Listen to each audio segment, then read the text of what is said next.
I worked in BMW assembly plant about 45 years. I was in the body shop from 73. I was doing panel beating, spray painting.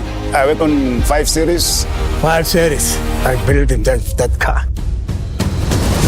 530 was a good car. It was on the races.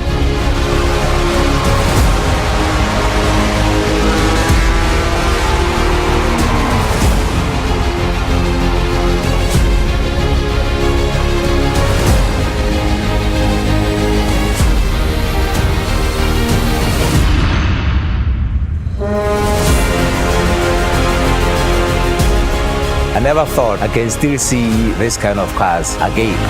I'm feeling very proud. It brings a lot of memories. It's amazing. It's amazing.